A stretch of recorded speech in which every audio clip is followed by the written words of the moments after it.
This is The Guest Who Came Twice, a Hercule Poirot mystery. Welcome back to the Little Grey Cells. I'm Arthur Hastings, and thank you for joining me tonight on this journey into the heart of darkness. First, we would like to greatly thank our listeners from all over the world. If you're joining us for the first time, we invite you to subscribe and write a comment telling us where you're listening from. Tonight's question is a curious one. Have you ever welcomed someone into your home, only to feel, much later, that they should never have crossed the threshold at all? Dim your lights, pour yourself a tisane worthy of Monsieur Poirot, and prepare to exercise your own little grey cells. Chapter 1. The Terrace of Perfect People. "Two returning guests," said the young man, raising his glass. "The best kind." It was, on the surface, a perfectly charming toast. The champagne was excellent. The evening light lay across the terrace of the Hotel Miraggio in long, honey-coloured bars, and below the marble balustrade, the Tyrrhenian Sea glowed with that particular shade of cobalt blue which painters attempt and seldom achieve. Jasmine climbed the white stone in soft profusion. The napery was heavy Italian linen, pressed to a severity that Hercule Poirot himself found satisfying. The waiters moved with the silent precision of men who understood that their invisibility was part of the luxury on offer. It was, in every particular, paradise. Poirot adjusted the cream gloves that lay folded beside his plate and permitted himself a small measure of contentment. He had been invited to the Miraggio by his old acquaintance, Monsieur Gérard Fontaine, a Belgian financier of considerable wealth and, more importantly, in Poirot's estimation, impeccable taste. The gathering was private, the guest list curated with the care one applied to a rare cellar. One did not simply arrive at the Miraggio. One was admitted. Poirot sipped his champagne and observed the company. The woman who commanded the terrace without appearing to try was called Elena Varga. She was Hungarian by birth and legendary by reputation, an art patron of international standing whose beauty was of the variety that caused conversations to momentarily lose their thread. Her hair, the precise colour of warm honey, was pinned with an antique sapphire comb. Her dress was pale silver silk. Her voice, when she spoke, carried the quality of velvet drawn slowly across a polished surface, and every eye followed her as she moved between tables with the ease of a woman who had long since ceased to notice the attention. Poirot noticed something else. Even when she supposed herself unobserved, during the fraction of a second when a woman may allow her expression to rest, Elena Varga's smile remained precisely, identically, the same. It did not waver, did not soften, did not disappear. It was maintained with the constancy of a professional effort. Poirot found this more interesting than her beauty. Her host was Alessandro Bellini, and one had only to observe the terrace for 5 minutes to understand that every pleasure it offered existed by his permission. He was tall, silver-haired, and wore his navy linen jacket with the unself-conscious authority of a man for whom clothes had long ago ceased to require thought. He owned the Miraggio hotel chain, among other things. The weekend gathering was his composition, and the guests were his audience. He laughed freely, and those around him laughed slightly too freely in return, which Poirot noted was the reliable symptom of money in proximity to ambition. When Elena Varga turned to speak to the young man beside her, Poirot observed Bellini's fingers tighten, briefly, on the stem of his glass. The gesture was small, controlled, and immediately suppressed. a man who had learned to govern his emotions, but not quite quickly enough. The young man in question was Lucas Duarte, a Brazilian venture capitalist of whom Poirot had read occasional mentions in the financial press. He was somewhere in his mid-30s, dark-eyed, and possessed of the particular social fluency that belongs to men who have educated themselves in the manners of a world they were not born into.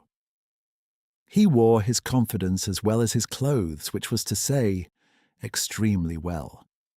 Yet Poirot, watching him across the rim of his glass, observed that Duarte's gaze moved constantly. He was always in some region of his attention, surveying the room. Not with anxiety, but with the habitual calculation of a chess player who cannot cease to count positions even when the game is nominally at rest. Isabelle Laurent occupied a chair somewhat removed from the central warmth of the gathering, though her composure was such that one might easily have supposed she had chosen the position deliberately.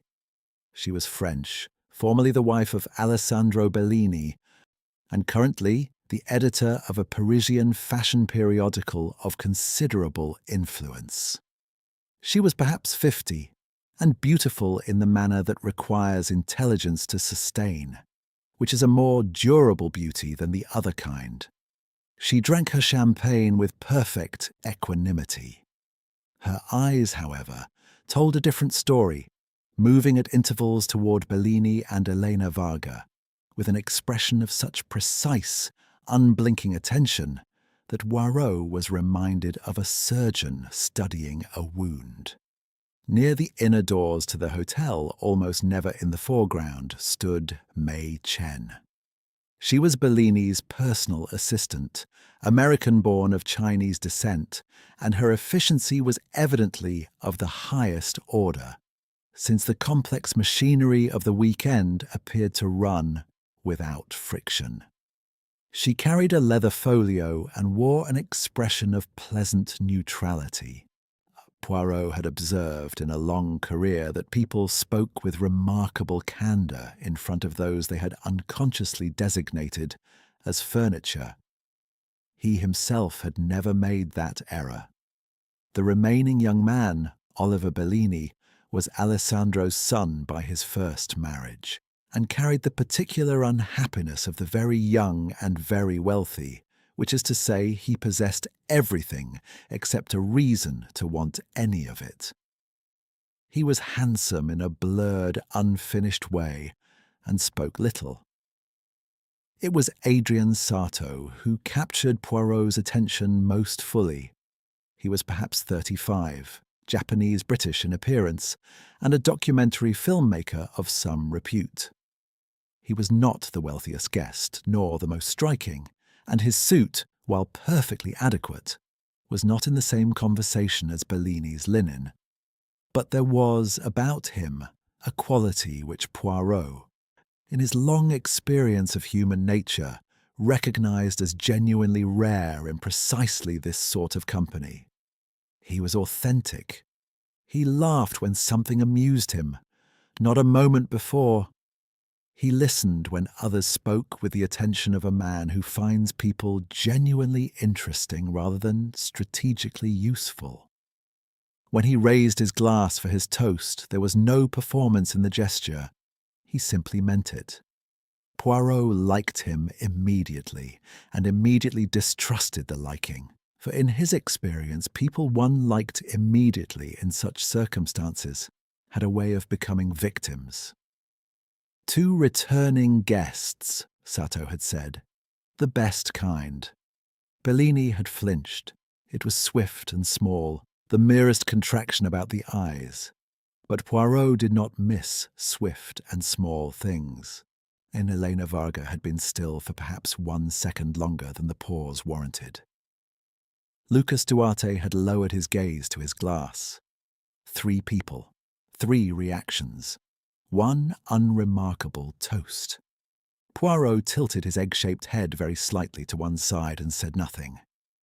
The evening continued in the manner of such evenings, with the seamless replacement of one pleasure by another. The champagne gave way to dinner. The dinner was, as one expected, superb. The conversations sparkled with the professional ease of people who had long ago learned that one does not discuss anything of actual importance at a dinner table. Afterwards, in the cooler dark of the late evening, Adrian Sato found his way to Poirot's small table at the terrace's edge. He sat without ceremony and was quiet for a moment, looking at the sea below. "Monsieur Poirot," he said at last. He spoke without preamble, which Poirot respected. Some guests arrive twice at a hotel like this, once under their own name, once under another. Poirot regarded him with calm attention. "That is a most interesting observation, Monsieur Sato, isn't it?" Sato looked at him with a slight smile that held behind its pleasantness something careful. "I thought so." He rose, wished Poirot a good evening, and went inside. Poirot remained at his table. Below the balustrade, the sea glittered under a thin moon, shifting and secretive and very beautiful. The scent of bergamot drifted in on the warm air, and somewhere inside the hotel, a clock chimed the hour with small, measured strokes. He thought about a toast that had produced 3 involuntary reactions. He thought about a smile that never rested. He thought about the curious tension in a wealthy man's fingers. He thought, above all, about the particular phrasing a documentary filmmaker had chosen to deliver a warning, for Poirot had no doubt that it was a warning to a man he had only just met. A guest who arrives twice, he reflected, once under one name, once under another. In Poirot's experience, such arrangements were rarely entered into for innocent reasons. He finished his champagne, noted with approval that it was still at the correct temperature, and folded his gloves with care. Paradise, he thought. How very suspicious. Chapter 2. The Second Arrival. The dining room of the Hotel Miraggio held, at its centre, a table set for 8, and at that table 7 people performed the ancient and elaborate ritual of pretending they were simply having dinner. Poirot, who had attended a great many such performances in his time, settled into his chair and unfolded his napkin with the appreciation of a man who recognizes quality linen and finds it soothing. Around him, the candles shed their careful light. The cutlery was heavy silver. The flowers were white and odourless, chosen, he noted with approval, by someone who understood that scent competes with food. The first course arrived. Elena Varga wore at her throat a necklace of sapphires set in white gold. The stones were large and very fine, arranged in a graduated drop that would have commanded serious attention in any jeweller's window on the Place Vendôme. Poirot admired it with the dispassion of a man who admires many things without being distracted by them. Then he glanced, briefly and without any appearance of doing so, at Isabelle Laurent. Isabelle Laurent was looking at the necklace. Her expression did not change. Her fork did not pause. But the quality of her stillness altered very slightly in the manner of a woman absorbing a deliberate affront with the whole of her considerable self-discipline. Poirot filed the observation away and attended to his risotto. Conversation at the table moved with the practiced fluency of the internationally travelled. Bellini spoke of a new hotel development on the Dalmatian coast. Lucas Duarte offered observations on Southeast Asian investment climates, with the fluency of a man who had recently studied the subject with professional urgency. Oliver Bellini ate in near silence and refilled his wineglass with a regularity his father observed and chose not to address. And Adrian Sato listened to everyone with equal attention and spoke with the unhurried ease of a man who was in no competition with anyone at the table. He asked Isabelle Laurent about a Parisian exhibition she had recently attended, and the gratitude in her eyes, slight but genuine, at being addressed as a person of cultural substance rather than merely a former wife, was not lost on Poirot. It was approximately halfway through the second course that Lucas Duarte excused himself from the table. He returned 12 minutes later. Poirot had counted the minutes with the same unconscious precision with which he noted everything, and he observed that Duarte had changed his jacket. He had gone in wearing pale linen and returned in black. The substitution was performed with perfect nonchalance, accompanied by a brief word to his neighbour about the evening air having turned cool, which was, Poirot noted, not especially true. The black jacket, the 12 minutes, the hour, which was now approaching midnight. Poirot looked at his champagne and thought about these things. Adrian Sato left the table shortly after. He said something light to Oliver Bellini as he rose, something that produced a reluctant smile in the young man, and then he was gone through the inner doors to the corridor beyond. Poirot watched him go with the detached attention he gave to things he did not yet understand. 10 minutes passed. The table continued without him. Elena Varga turned the full luminosity of her attention upon Bellini. Then Bellini received it with the satisfaction of a man who has spent a great deal of money and finds the expenditure justified.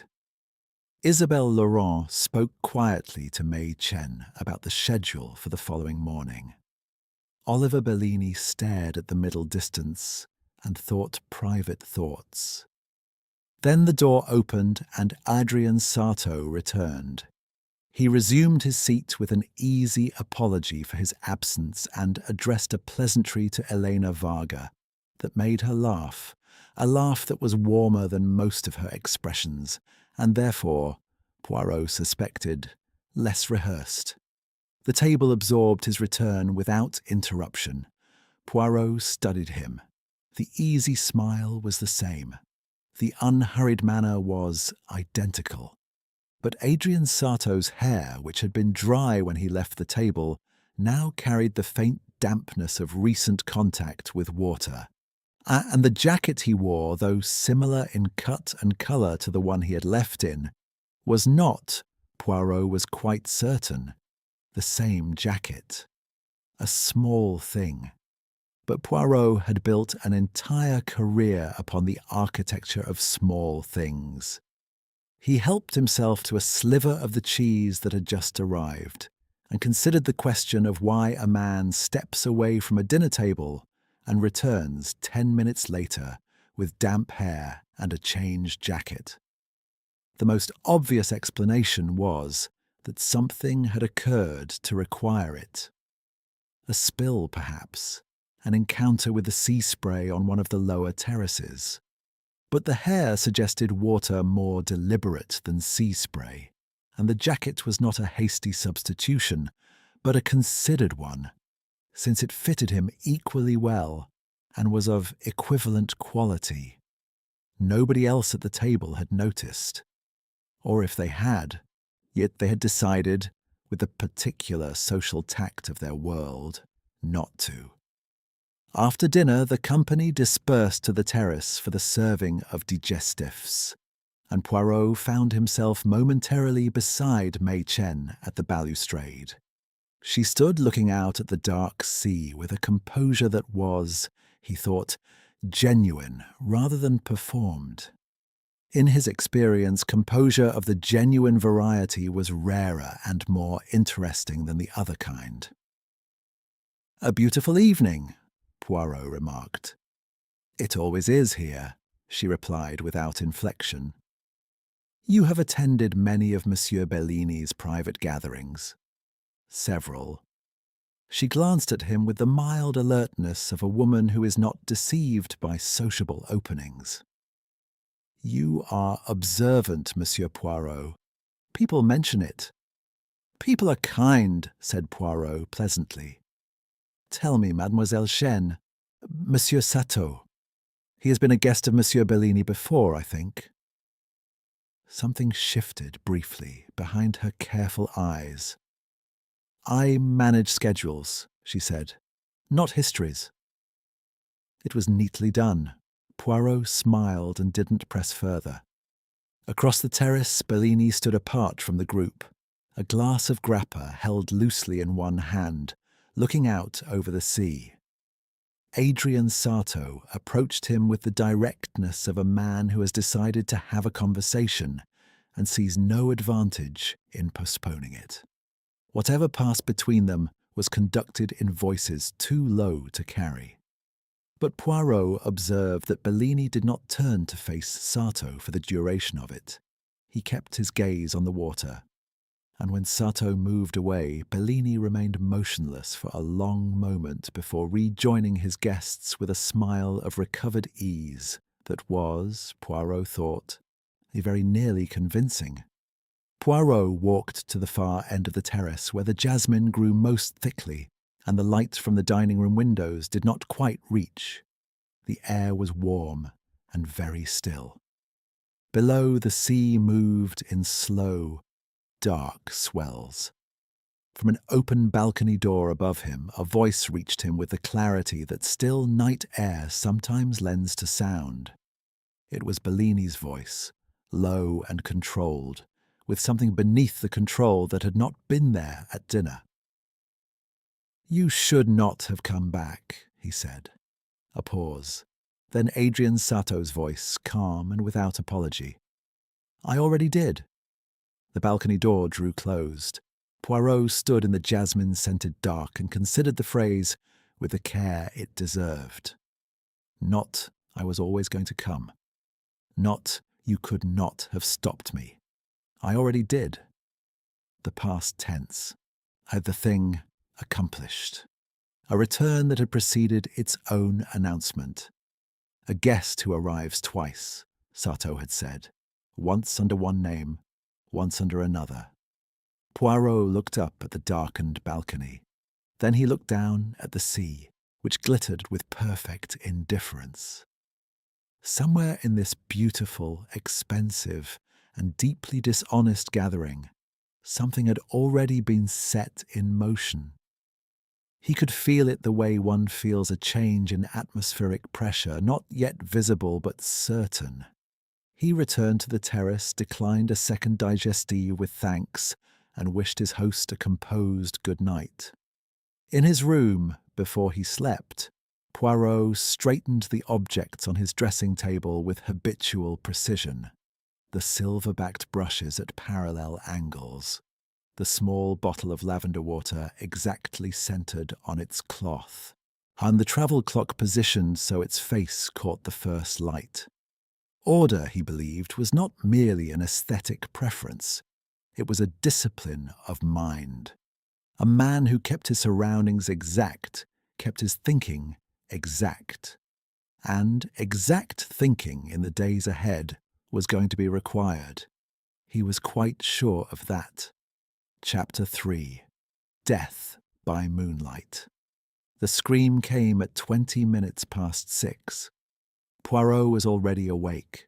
He had been awake since 5, lying in the precise centre of his bed with the stillness of a man whose mind, once engaged upon a problem, declines to release it for the convenience of sleep. He had been thinking about past tenses and changed jackets and a smile that never rested. He had been thinking, with some unease, about the particular quality of certainty in Adrian Sato's voice. I already did.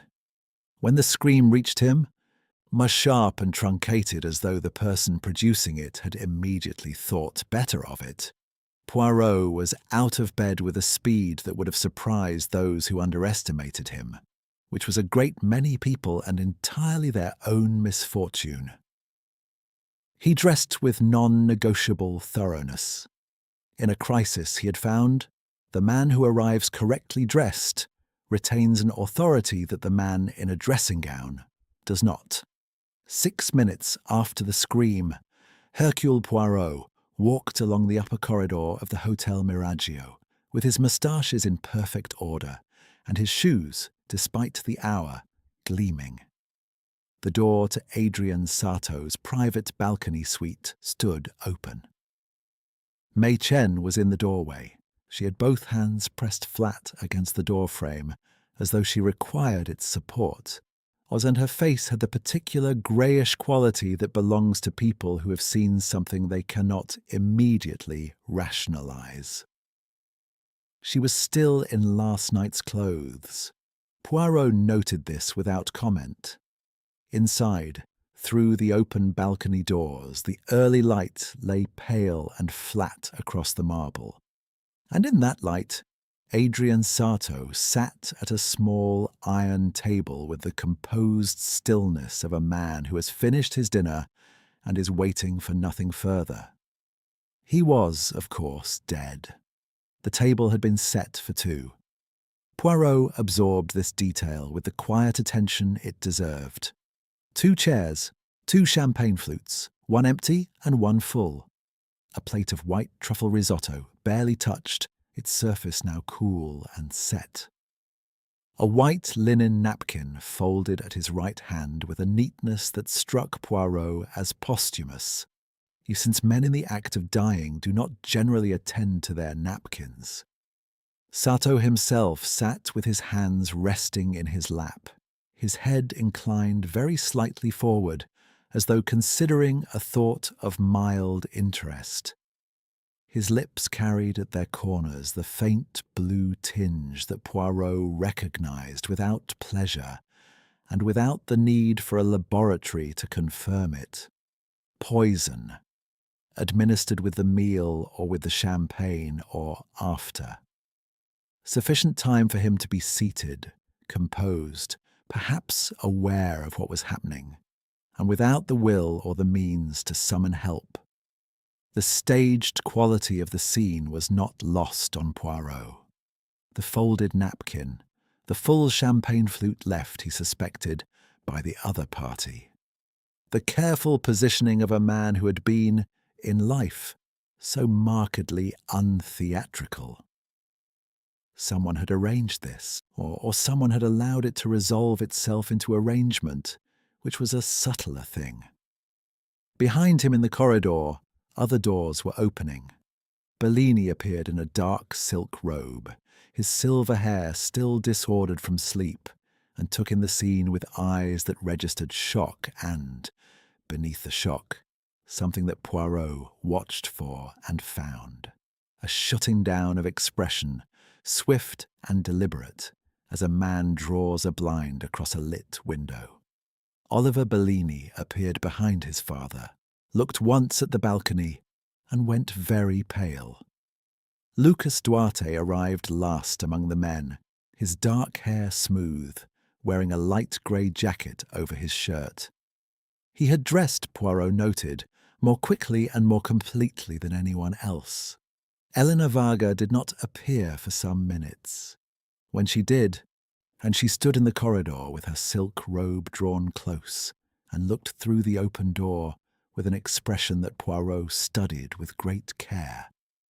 It was the expression of a woman experiencing grief.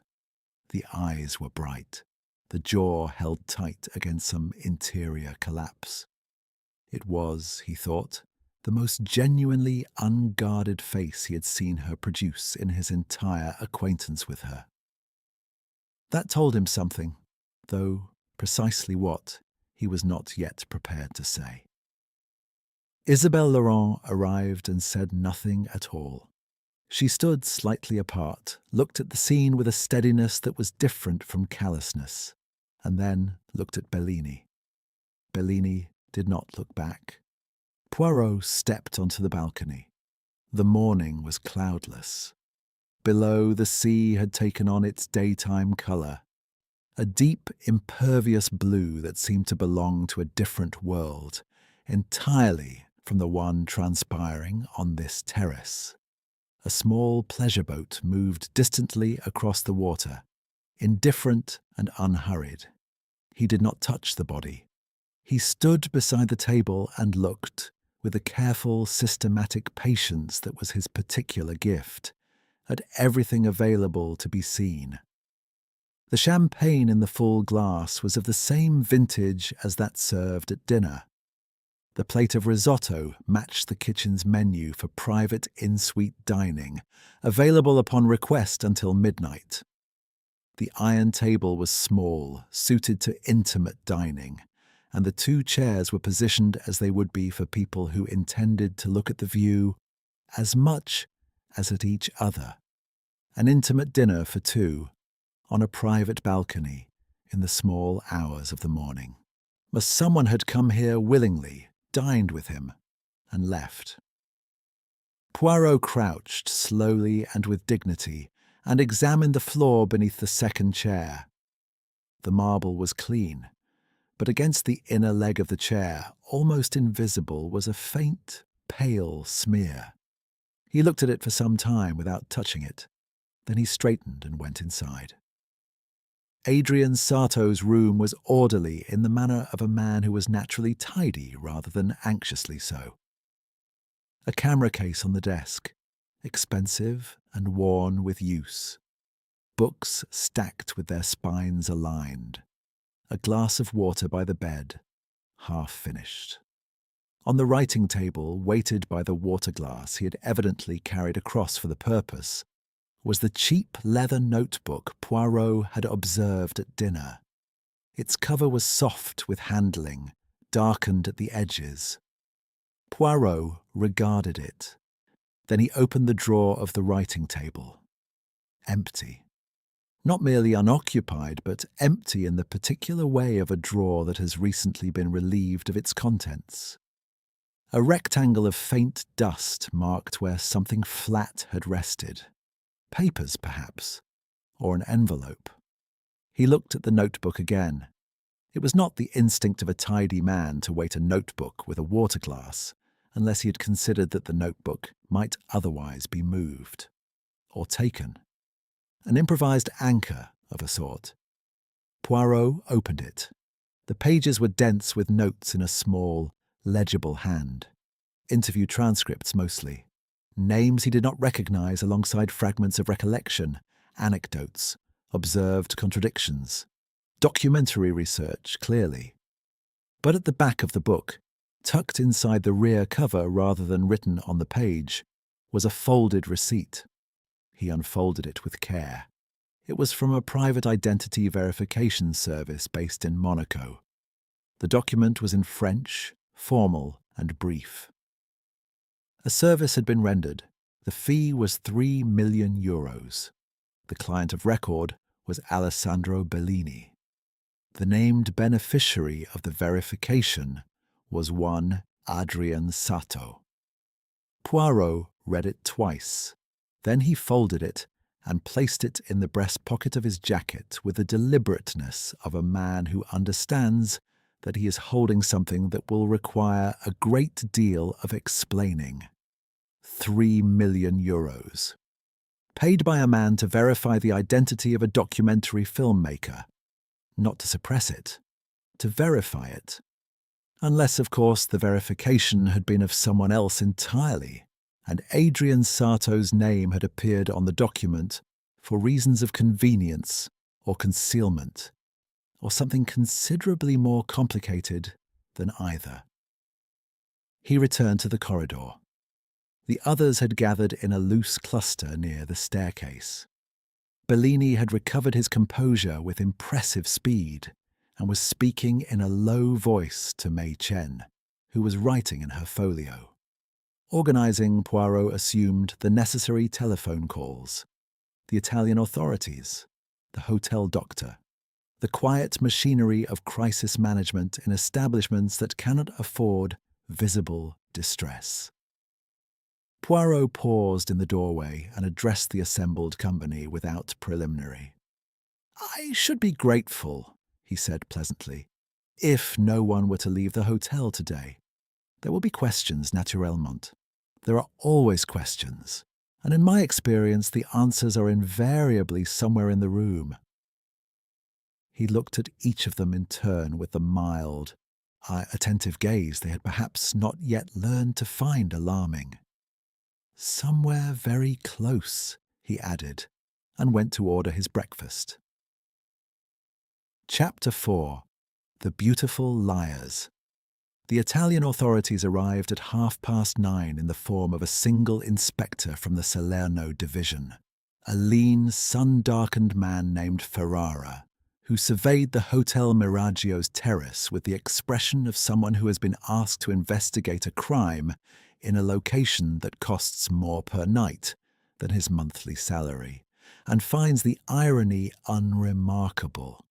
He spoke adequate English, examined the balcony suite with professional efficiency, and had a brief conversation with Poirot that left him looking simultaneously relieved and vaguely suspicious, which was the effect Poirot generally produced on official investigators.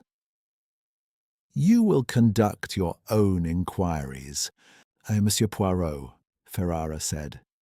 It was not quite a question. "I will have conversations," Poirot replied pleasantly. "I am, after all, merely a guest." Ferrara looked at him and said nothing further on the subject.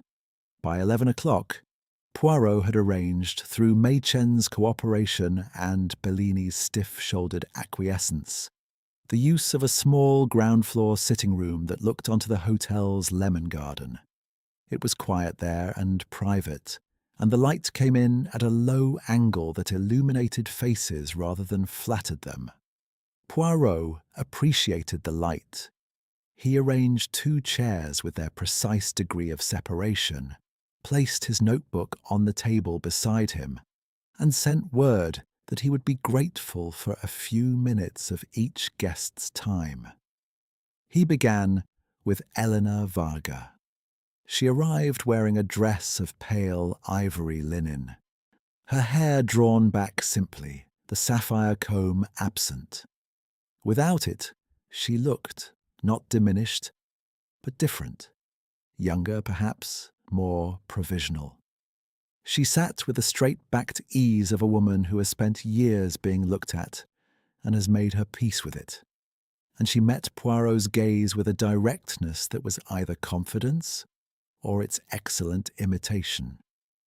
"A terrible thing," she said before he could speak. Her voice was controlled, the warmth in it carefully measured.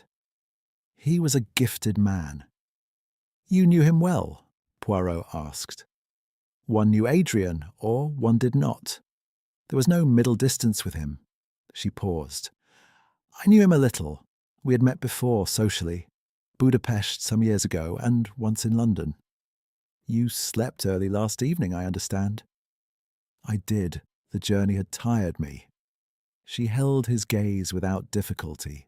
I was in my room by 10 o'clock. My maid can confirm it." Poirot noted that she had offered the confirmation before he requested it. He noted also that she had said Budapest, without any alteration of expression, with the ease of a woman to whom the word carries no particular weight. "Of course," he said. "You are most helpful, Madame Varga. One final thing, purely from curiosity. The sapphire necklace you wore at dinner. It is a remarkable piece." Something moved behind her eyes. Swift, controlled, gone. "A gift," she said, "from Alessandro." "Quite so."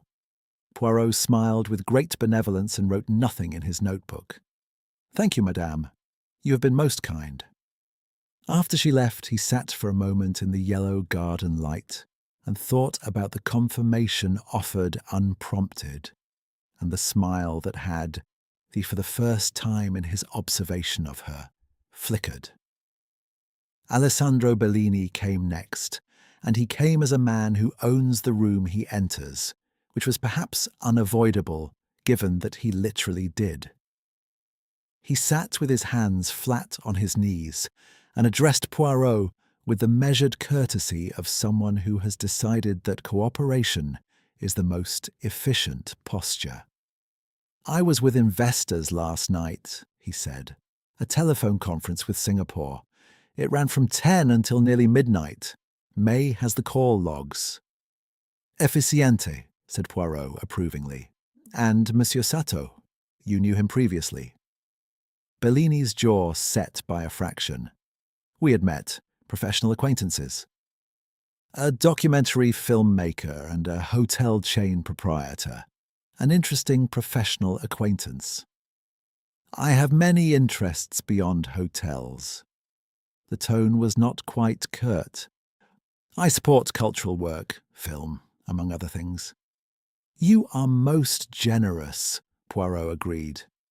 "Tell me, Monsieur Bellini, the conversation you had with Monsieur Sato on the terrace last night, after dinner. It appeared briefly, how shall I say, intense."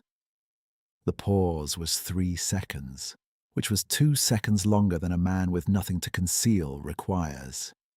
"He was asking about a project. I told him it was not the right moment."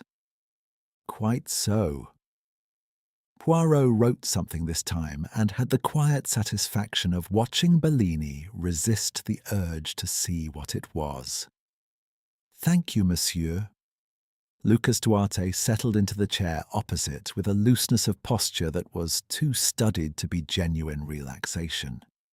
He was a man, Poirot had concluded, who expressed confidence physically when he felt it least. "Midnight phone call," Duarte said, arch with a brief smile. "Before you ask, my business partner in Sao Paulo, we are managing a significant restructuring. At midnight. Time zones are the tax one pays for being international." The smile held. Poirot looked at him with mild interest. "And the jacket?" Duarte's smile did not falter, which told Poirot that he had prepared for the question. "Spilled wine on the first one, changed before rejoining the terrace.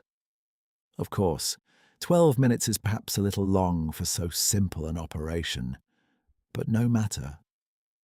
Poirot waved a hand dismissively. "One can never find things in an unfamiliar room. It is most vexing." Duarte said nothing. The smile was still in position, but its quality had changed in the way of a structure that remains standing after something load-bearing has been removed. Isabelle Laurent was the fourth. As she sat without any of the studied composure of the others, which was itself a kind of composure. She wore no jewellery. Her hands rested open in her lap. "I read last evening," she said, "alone in my room.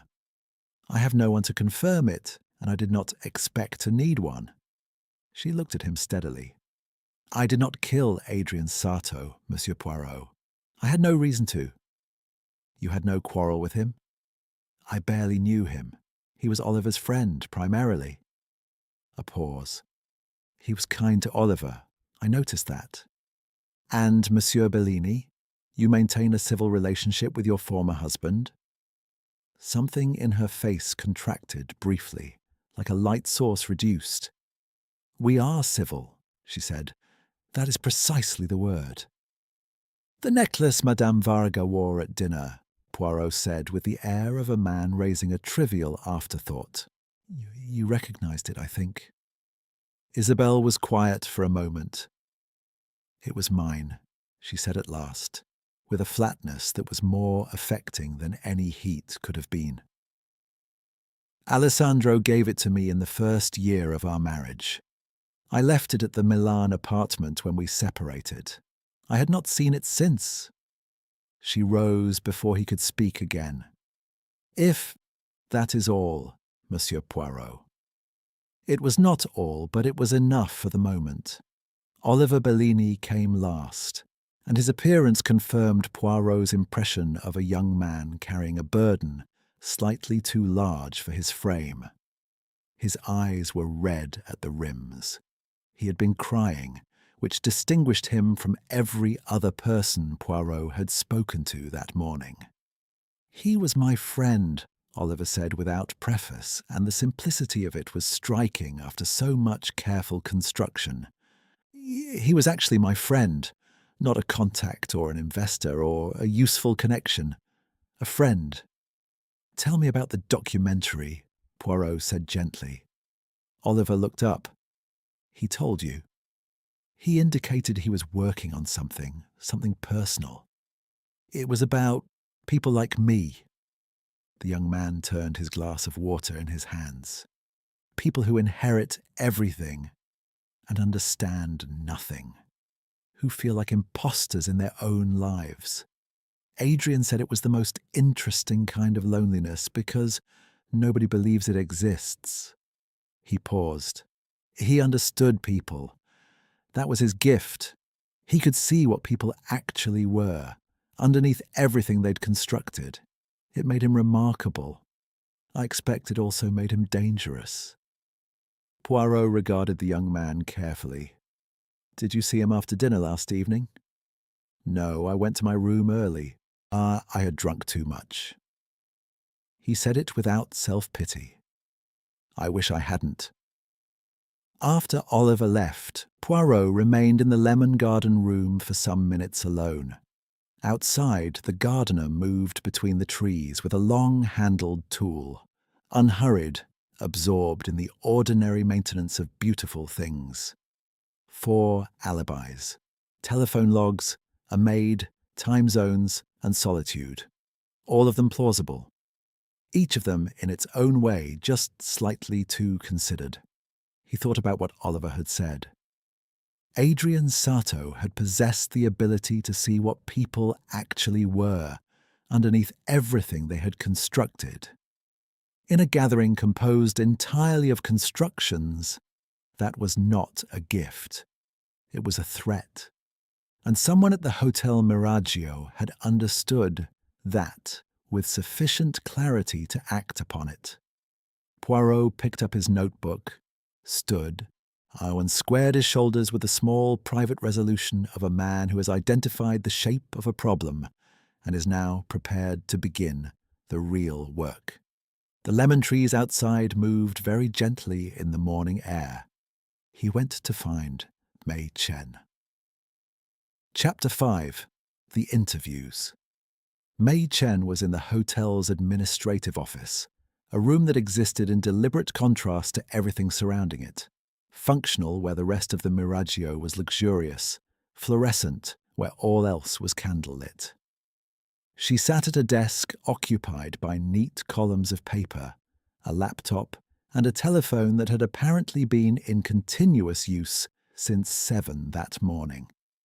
She looked up when Poirot appeared in the doorway and did not look particularly surprised to see him. I wondered when you would come here, she said.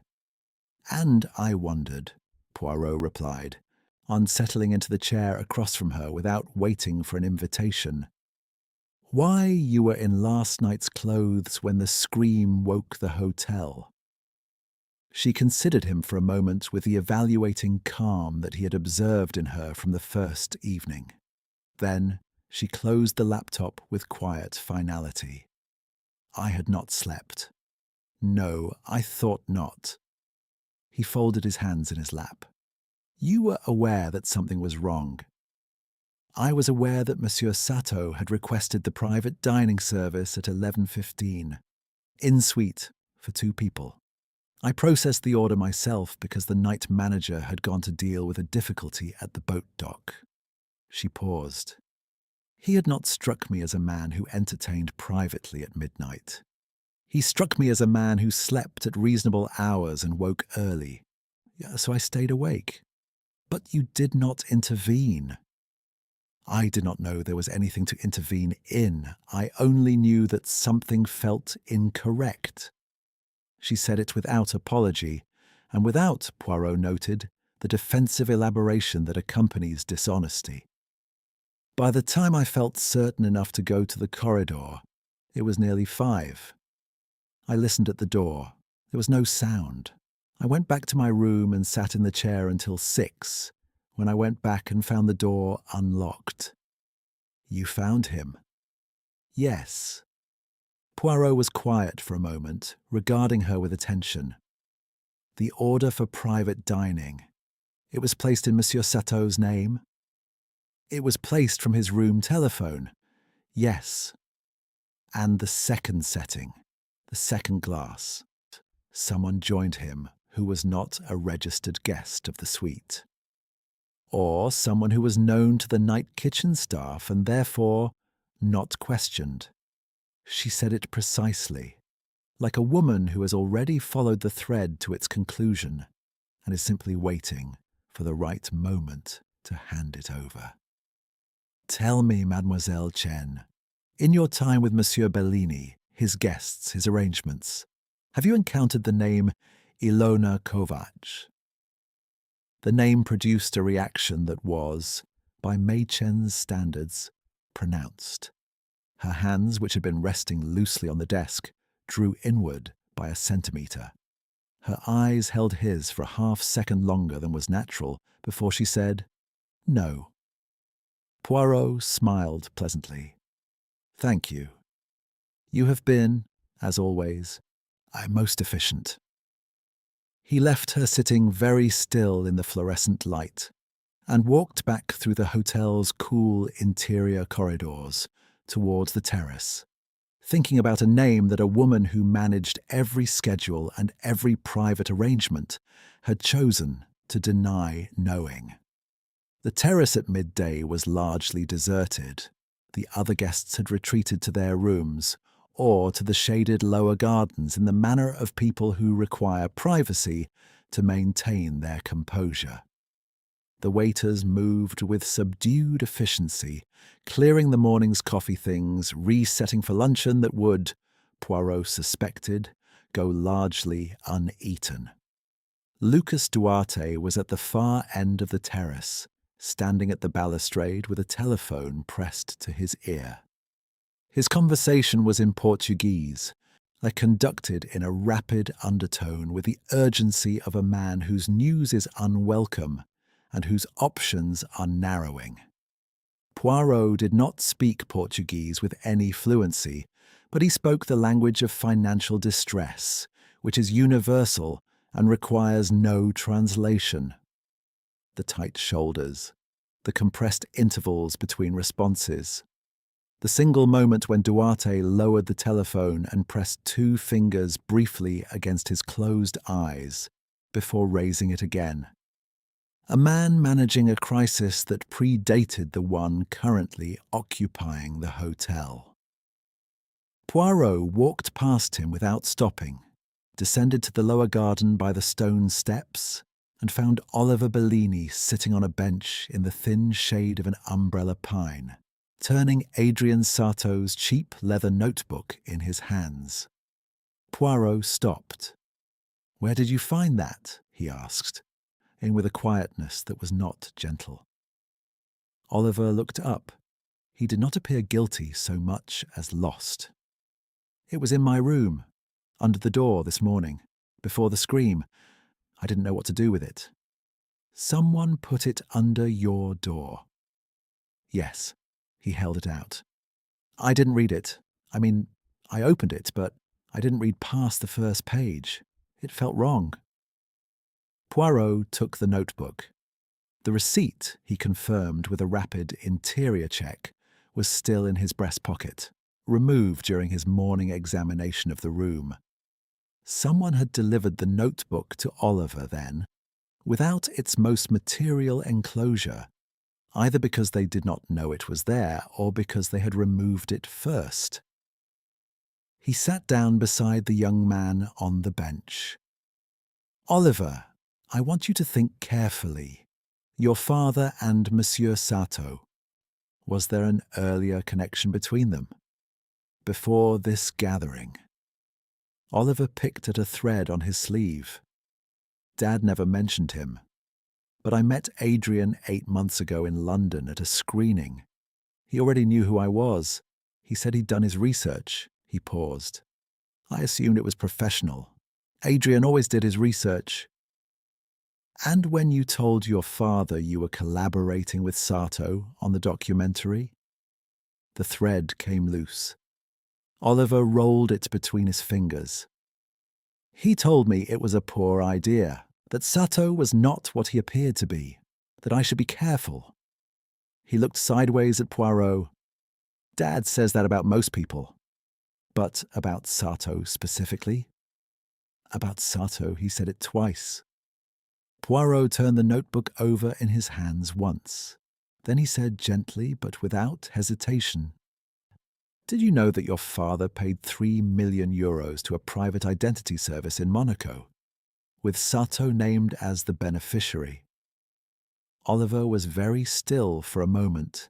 Then, "No, that makes no sense." "On the contrary," Poirot said, almost to himself, "it begins to make a very great deal of sense." He rose, tucked the notebook into his jacket beside the receipt, and looked down at the young man with something approaching sympathy.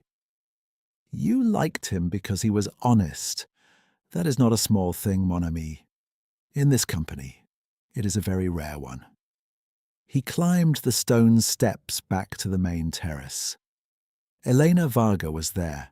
She stood at the balustrade in the identical spot where, the previous evening, Bellini had received Sato's quiet address and refused to turn his face. She was looking at the sea with an expression that Poirot had not seen her wear before, unguarded and remote, as though she had briefly forgotten to maintain herself. He did not announce his approach. He simply came to stand beside her, as Sato had stood beside Bellini, and looked at the water. After a moment she said, without turning, "He was a good man." "Yes," Poirot agreed. "There are not very many of them." "No," said Poirot, "there are not." She was quiet for a long time. The sea moved below in its enormous, unhurried way. When she spoke again, her voice had lost what remained of its managed warmth, and was something thinner and more real beneath. "He believed in things," she said, "even after there was no particular reason to." Poirot did not reply because there was nothing in the words that required a reply. Yet what they required was a witness, and he was standing there. After a moment she seemed to become aware of herself, and straightened, almost imperceptibly, as the performance resumed its post. "Forgive me," she said. "The heat makes one sentimental." "Of course," said Poirot. He watched her return across the terrace with her perfect carriage and her ivory dress and her managed grace, and he thought about what she had not said, which was considerably more informative than what she had. He believed in things even after there was no particular reason to. A woman describing a man who had continued to love her after she had given him every reason to stop. The sea glittered. The jasmine swayed. On the terrace of the Hotel Miraggio, Hercule Poirot stood quite still for a full minute, and several things that had been moving independently in his mind arrived, with the quiet precision of well-made clockwork at the same positions simultaneously. He needed, he decided, to find out a great deal more about the woman who had once been called Ilona Kovacs. He went inside to think. Chapter 6. The Hidden Economy. The lemon garden at 2 in the afternoon was very quiet and very hot, and Hercule Poirot sat in its deepest shade with his notebook open on his knee and conducted, entirely within the privacy of his own mind, the interview he had been working toward since the previous evening. He was interviewing in his imagination the Hotel Miraggio itself. A place, he had long believed, spoke as plainly as its inhabitants if one knew how to listen. The Miraggio spoke of money that had ceased to need to prove itself, of a world so accustomed to beauty that beauty had become simply the minimum acceptable condition. It spoke of people who had arrived at the summit of what money could provide and discovered, with varying degrees of grace, that the summit had a great deal of weather. He wrote 3 columns in his notebook. At the head of each, he placed a name: Elena Varga, Alessandro Bellini, Lucas Duarte. Under Elena's name, he wrote 5 million annually, Bellini source, Budapest, Ilona Kovac, sapphire necklace, unprompted alibi, flickered on the name of the city. Believed in things. Under Bellini's name, he wrote Monaco receipt, 3 million. Identity verification. Prior knowledge of Sato told Oliver twice to be careful. Did not look at Sato on the terrace. Isabel's necklace on Elena's throat. Under Duarte's name, he wrote Black jacket, 12 minutes, midnight. Bankrupt, Portuguese telephone, São Paulo creditors. Too smooth on the jacket question. He looked at the 3 columns for some time. Then he drew a line beneath them and wrote a 4th name. Adrian Sato. Under Sato's name, he wrote authentic, notebook, receipt, documentary, Oliver, Budapest, came twice. I already did. He closed the notebook and pressed his fingertips together in the attitude that those who knew him recognized as the outward sign of inward industry. The Monaco receipt was the keystone of the arch. 3 million euros paid by Bellini, beneficiary Sato. It was not, Poirot had concluded, a payment for silence. A man paying for silence does not place the recipient's name on the document in a form retrievable by a visiting Belgian detective. It was, rather, the record of an agreement, and an agreement that one party had considered settled and the other had apparently reconsidered. He required more specific information than the receipt itself provided, and for this he required a telephone and a contact in Monaco who owed him a professional courtesy, which was a category of person Poirot maintained with the same careful organization he brought to everything else. He went to his room and made the call. Monsieur Aristide Marchetti was a Monegasque lawyer of the old school who had on 2 occasions benefited from Poirot's discretion in matters he preferred not to enumerate, and who received the inquiry with the brisk cooperation of a man discharging an obligation. The identity verification service, Marchetti confirmed, was a reputable firm used by the very wealthy to authenticate the backgrounds of prospective partners, employees, or, in certain cases, intimate companions. The service Bellini had commissioned 3 years prior had concerned not Adrian Sato himself, but a subject whose file Sato had provided as the investigative source. The 3 million euros had been paid not for the investigation, but as a settlement, a negotiated sum. The subject of the investigation had contested the findings. An agreement had been reached. The file was sealed. The subject's name, Marchetti said, after a pause that had a financial quality to it, was Ilona Kovac. Poirot thanked him, replaced the receiver, and sat for a moment in the cool of his room. So, 3 years ago, Adrian Sato had brought evidence about Ilona Kovac to Alessandro Bellini. Bellini had commissioned a formal investigation.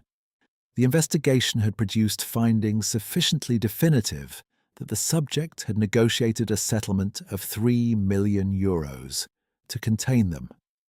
The file had been sealed. The subject had, presumably, continued her life under a different name.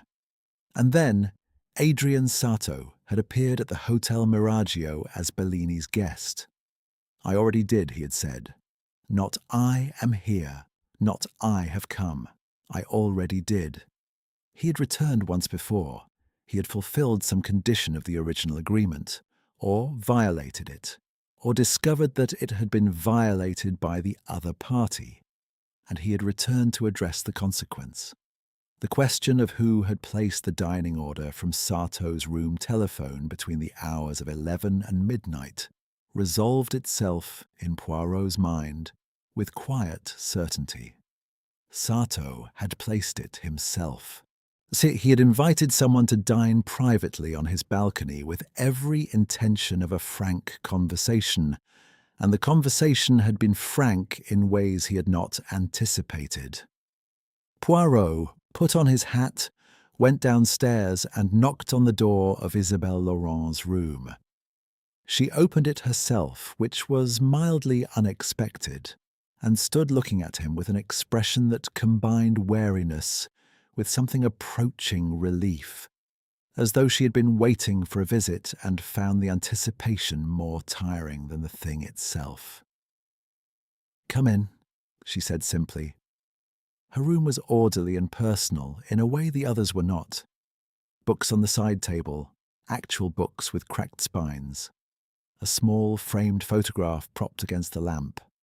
A cardigan hung over the chair with the informality of a room inhabited rather than performed in. Poirot approved of it. He sat and came to the point without the preamble he might have employed elsewhere. "You are writing a memoir, Madame Laurent." She was not surprised. She sat on the edge of the bed and laced her fingers. "Yes." "About your marriage to Alessandro Bellini." "About my life. The marriage is a significant chapter." She looked at him levelly. "It is not a revenge document, if that is what you're inferring. I am not an angry woman, Monsieur Poirot. I am a thorough one." "The distinction does you credit." He regarded her. "In your research, the years before your marriage, did you investigate Bellini's previous relationships?" Something shifted in her composure. Not a crack, but a reorientation. The adjustment of a woman revising her estimate of how much he already knew. "I know he had a companion before me," she said carefully. "A Hungarian woman." She was not discussed. "Her name?" "I was told Elena Varga." "And before she was Elena Varga?" Isabelle looked at him for a long moment. Then she rose and went to the desk, opened a leather document folder, and removed a single sheet of paper which she held for a moment before handing it across. It was a photocopy of an old Hungarian civil registration document.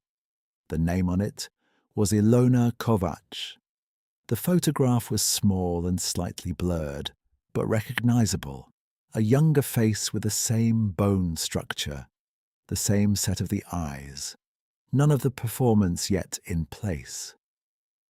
"I found this 4 months ago," Isabelle said, "through a researcher in Budapest. I did not know what to do with it. It seemed, in the context of a memoir about my own life, unnecessarily destructive." She paused. "I am not writing about her. I was not going to use it." Poirot looked at the document for some time. "Did you tell anyone you possessed it?" "No." She returned to the edge of the bed. "No one." Poirot believed her. He handed the document back with care. "You will keep this safe, madame. It is, at this moment, important." He stood to leave and then paused as a thought presented itself. "The photograph on your table. You will forgive an old man his curiosity." She glanced at it. "My son, he is 12. He lives in Paris with my sister during term." "He is the reason you are not more angry," Poirot said. It was not a question.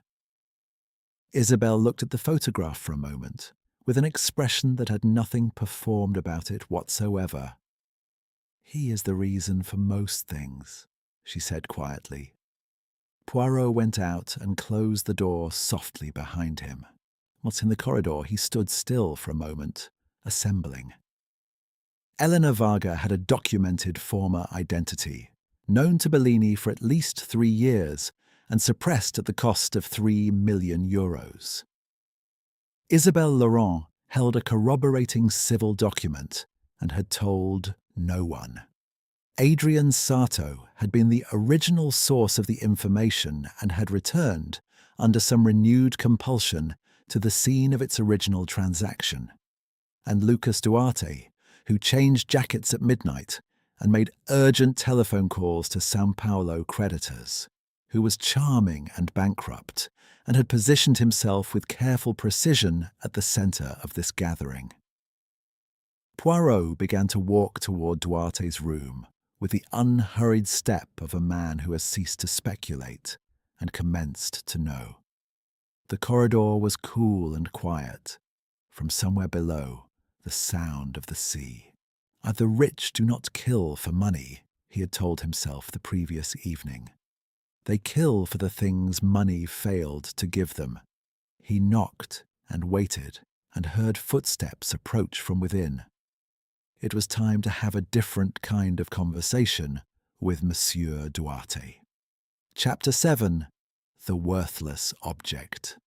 Lucas Duarte opened his door with the expression of a man who has been expecting a visit and has spent the intervening time deciding how to receive it.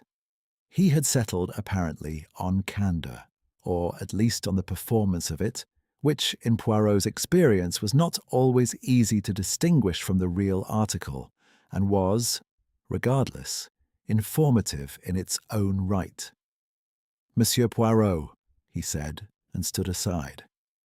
The room was larger than Isabelle Laurent's and considerably less personal.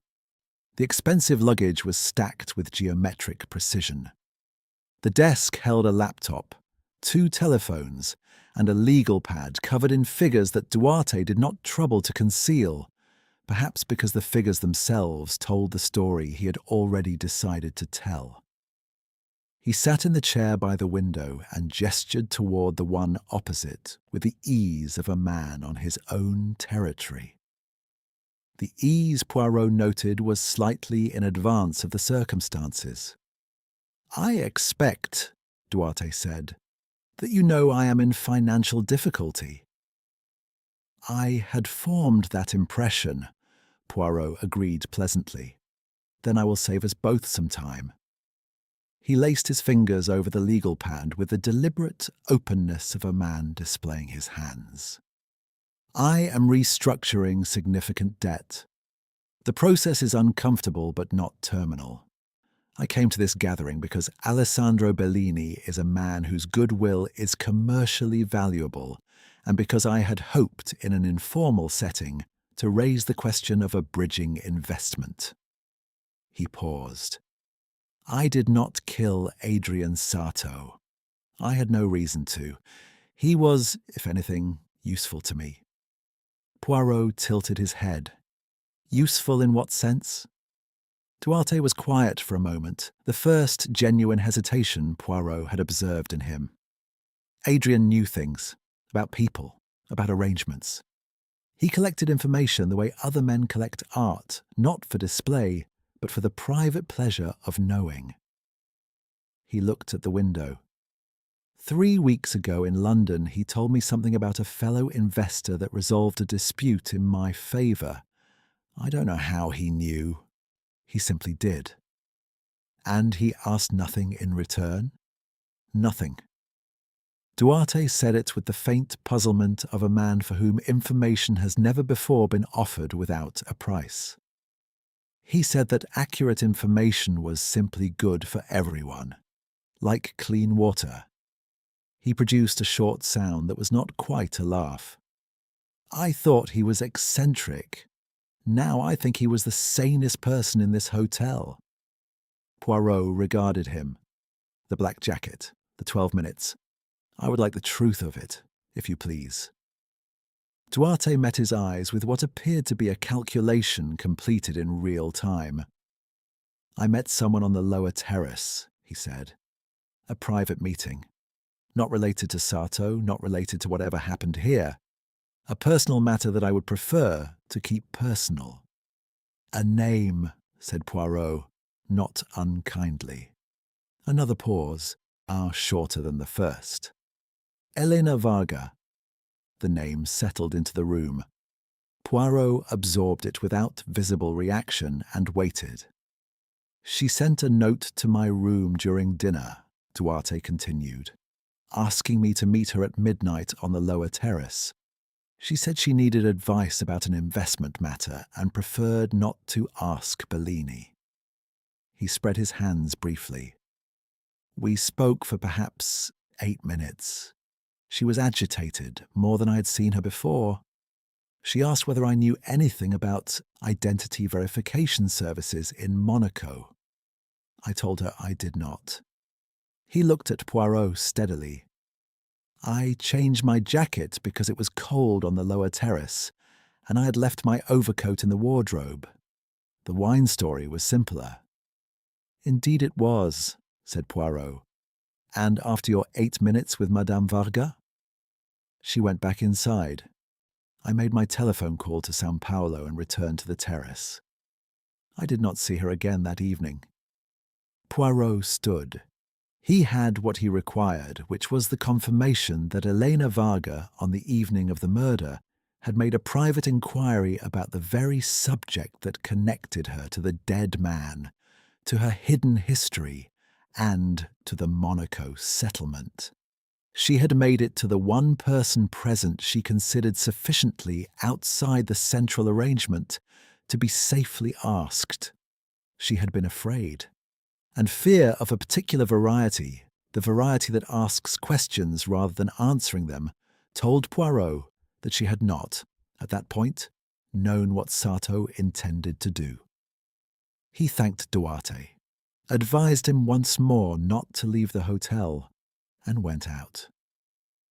In his room he placed the notebook, the receipt, and his own notes in a precise row on the writing table, and stood looking at them for some time. Then he picked up Adrian Sato's notebook and opened it to the back pages, where the documentary research was densest. Names, observations, fragments of overheard conversation, the raw material of a portrait of lives lived at altitude and the private costs thereof. He read it with care, and on the third page from the back he found what he had suspected was there, embedded in 3 lines so understated that a reader moving at speed would have passed them without pause. Elena, Budapest, 1999, the Kovac family, 3 children. Ilona, the eldest, disappeared from the municipal record in 2001. Presumed emigrated, no further trace under that name. And below it, in handwriting fractionally different, done as though added at a separate sitting. She told me in the first year that she did it for survival. I believed her then. I believe her now. The question was never why. The question was always what it cost her. Poirot set the notebook down. He stood at his window and looked at the sea, which continued its vast, indifferent performance beyond the glass. The question was always what it cost her.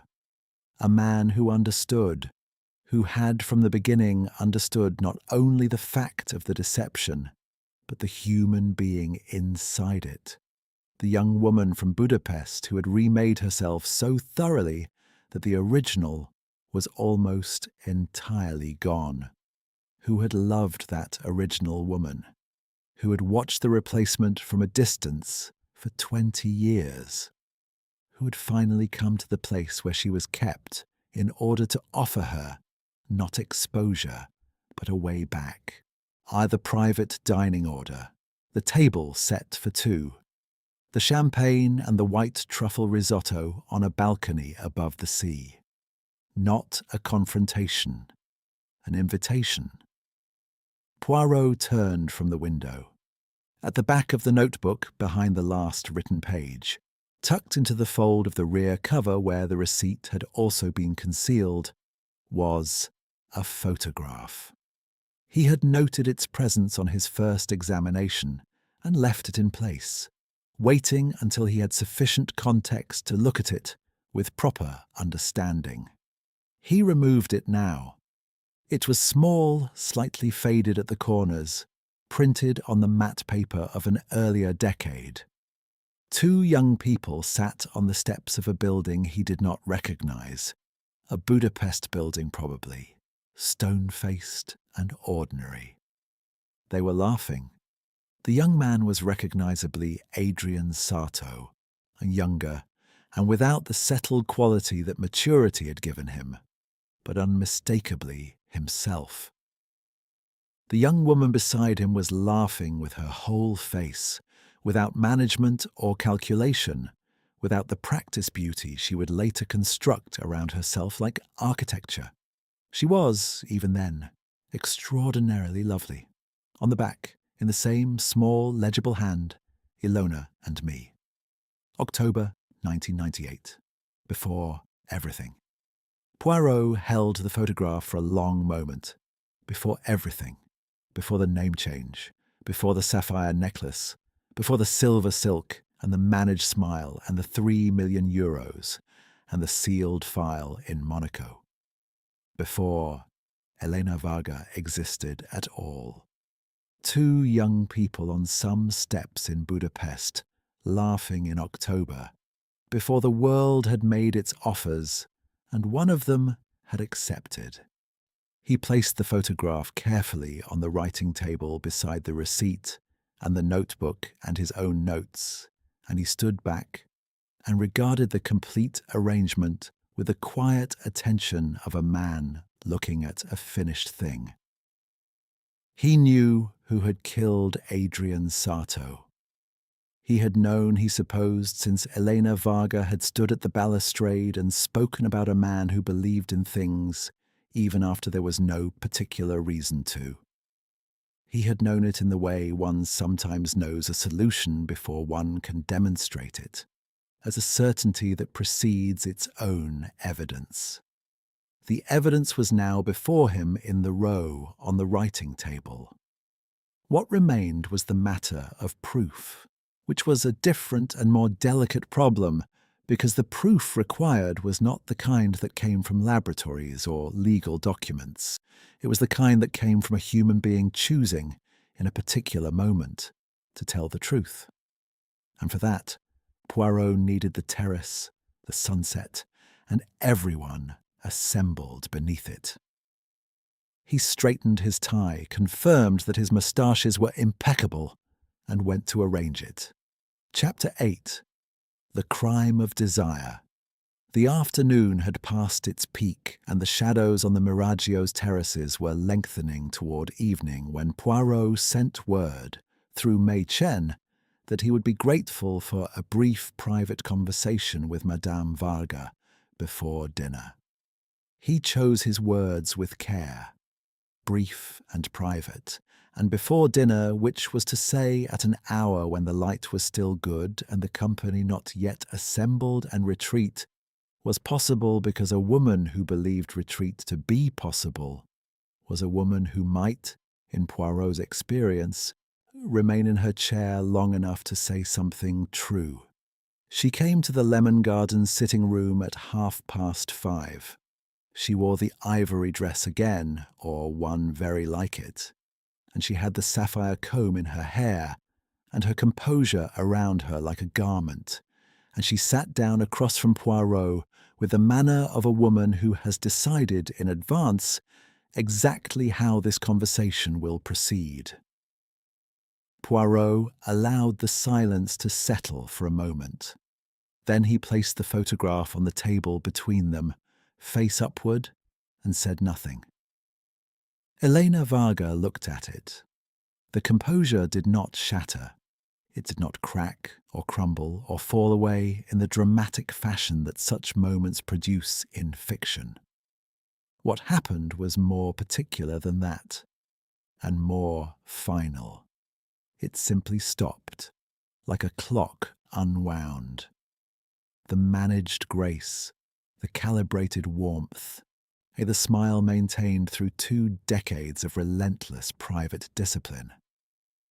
All of it ceased at once, and what remained was a woman of perhaps 43, sitting very still in a chair in a lemon garden in southern Italy, looking at a photograph of herself at 20. "Where did you find this?" she said. Her voice was different, quieter, and without its velvet quality. It was, Poirot thought, the voice she had started with. In his notebook, Poirot said gently. He kept it at the back, behind the last page. She did not touch the photograph. She looked at it as one looks at something that cannot be unfound. He came here to give it back to me, she said after a long moment. It was not a question she had known perhaps before she sat down. That was why he came, not to expose me, not to renegotiate the settlement. She closed her eyes briefly. To give it back. I believe so, said Poirot. And to give you, if you wished it, something else. The possibility of being known as you actually are by at least one person who had always known and had never required you to be otherwise. A sound escaped her that was not quite a word. She pressed her fingers against her mouth for a moment, with the absolute, rigid control of a woman who will not weep in front of witnesses. Poirot waited. When she had composed herself, she looked at him with eyes that were bright but steady. I grew up in a 2-room apartment in the 8th district of Budapest, she said. My father drove a tram. My mother worked in a textile factory. We were not unhappy, but I was very beautiful. And in that world, in that time, your beauty was the only currency a girl like me possessed that anyone of consequence would accept. She was not asking for understanding. She was simply stating facts in the manner of a woman who has spent a long time not stating them. Ilona Kovacs died in a car accident in Vienna in 2001, she continued. She was a minor aristocrat, distant family, no close relations remaining. I had known her at school. We looked somewhat alike. When I arrived in Vienna after she died and found her documents, I understood what was available to me. She paused. I was 22. I made a decision that a 22-year-old makes, which is to say, I did not fully understand that decisions have a duration. And Adrian, Poirot said quietly. Adrian knew me in Budapest before Vienna. He knew Ilona Kovacs was dead, and he knew what I had done. Because I told him. Something moved across her face. He was the only person I ever told. He was that sort of person. You told him things. She looked down at the photograph. He said he understood. He said he would never use it against me. And he never did. In 20 years, he never did. Until 3 years ago, Poirot said, when the Monaco investigation occurred. She looked up sharply. That was not Adrian. That was someone else, a journalist who had found inconsistencies in the Kovacs family record. It was Alessandro who commissioned the investigation to protect himself as much as me, and Adrian heard of it and came forward to the investigators to provide his own testimony. Her jaw set.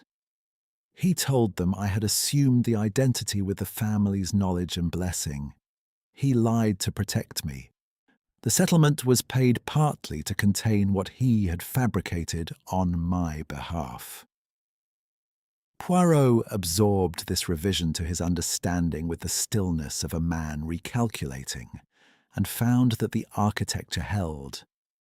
The 3 million euros had purchased not only the suppression of evidence, but the maintenance of a false testimony.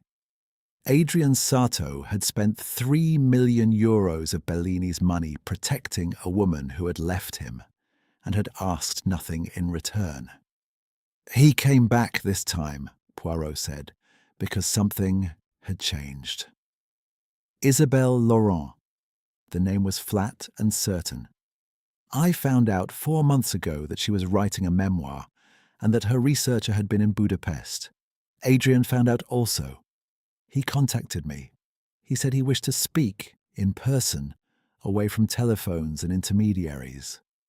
He said the photograph was mine and should be returned to me. She stopped. Her hands were very still in her lap. I was afraid. I had been afraid since I heard about the memoir. I did not know what he intended truly. I thought perhaps he had finally decided that 20 years of silence was enough, and that his loyalty had its limit. And so you went to his balcony. The silence that followed was of a different quality from all the others that had preceded it in the investigation. It was dense and final, the silence of a word about to be spoken that cannot be unspoken. I went to his balcony, she said.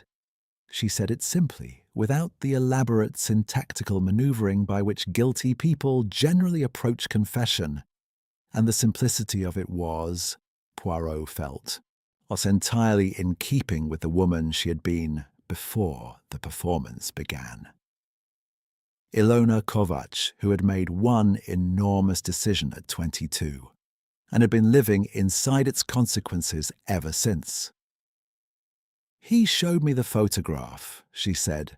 He said he was giving it to me. He said he had destroyed all other copies. He said Isabel's research could not harm me because the document she held was a civil registration, nothing more, and could not be connected to the living Elena Varga without his testimony, which he would never give. She breathed in slowly. He said I was free. After all of it, he said I was free. Poirot said nothing. And I looked at him, she said, her voice dropping to something barely above the threshold of sound. And I looked at the life I had made, and I understood that it was over regardless, that it had been over the moment he walked onto this terrace, not because he would destroy it, because he had looked at me and seen through all of it in the way only he ever could, and I could not bear to be seen. She looked at her hands. The poison was in my evening bag. I had carried it since I learned he would be here. I had not decided to use it. I told myself I had not decided. The lemon garden was very quiet. Somewhere above them, a window shutter moved in the sea breeze and was still. He was offering you everything you had ever needed, Poirot said, and the one thing you could not receive was the truth of what you had become. She did not answer, which was itself an answer. Poirot rose. He stood for a moment, looking down at the photograph on the table, at the two young people laughing on steps in Budapest in October 1998.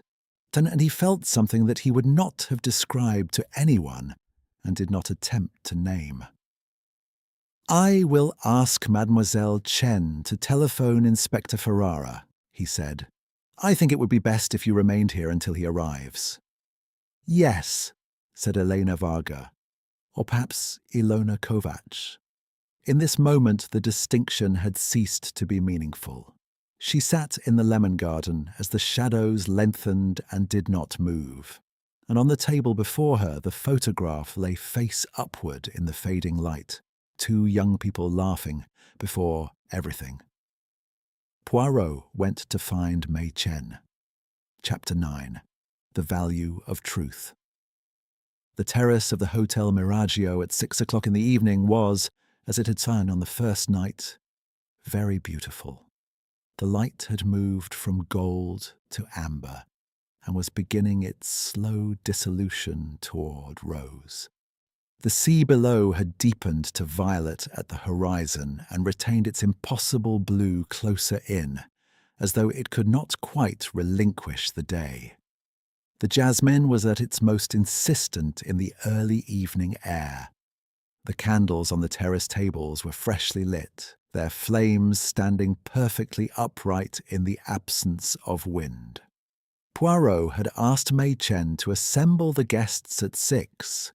He had chosen the terrace deliberately, the same table, the same arrangement of chairs, the same view that had framed the first evening's performance. The symmetry pleased him, though he would have been the first to admit that symmetry was a personal indulgence rather than a strictly necessary element of justice.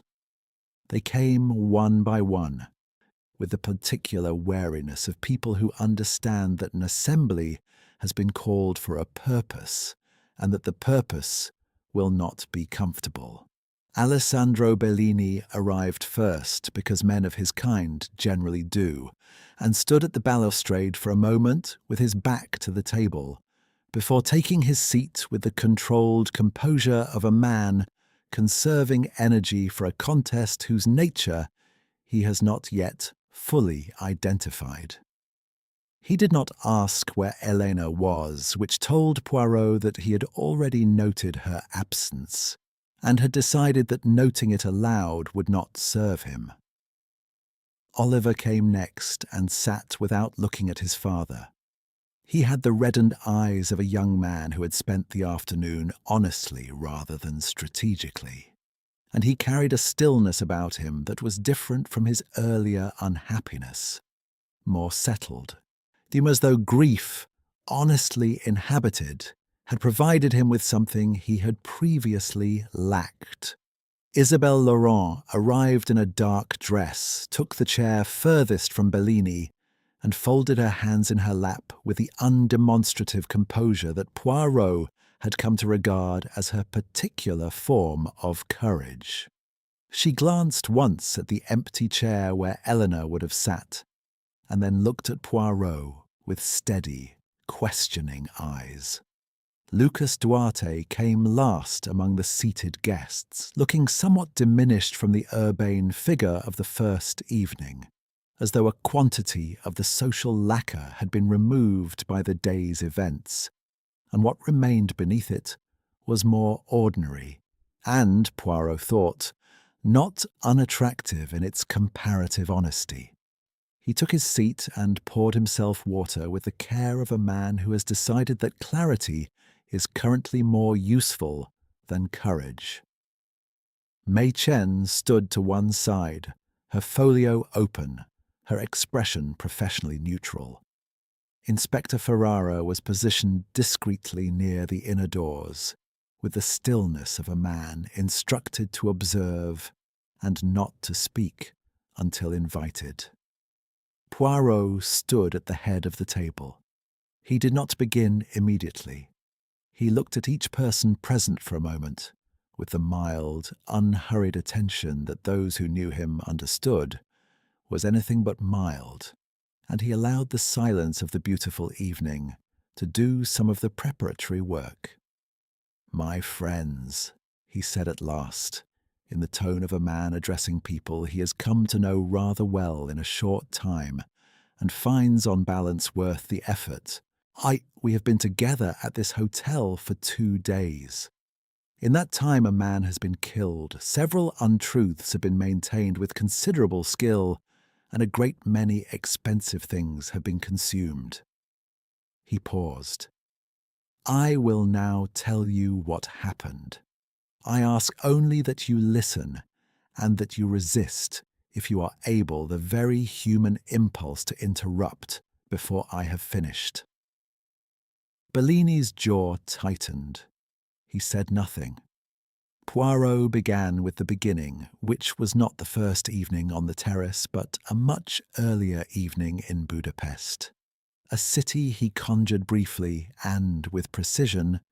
2 students, the particular poverty of the artistically minded young, a young woman of exceptional beauty and no prospects, and the single enormous decision that had redirected the entire trajectory of her life. He spoke of Vienna, of Ilona Kovacs, of the assumption of an identity that was not, he was careful to note, taken from a living person, but appropriated from a dead one, which did not make it legal, but gave it a moral complexity that simple theft did not possess.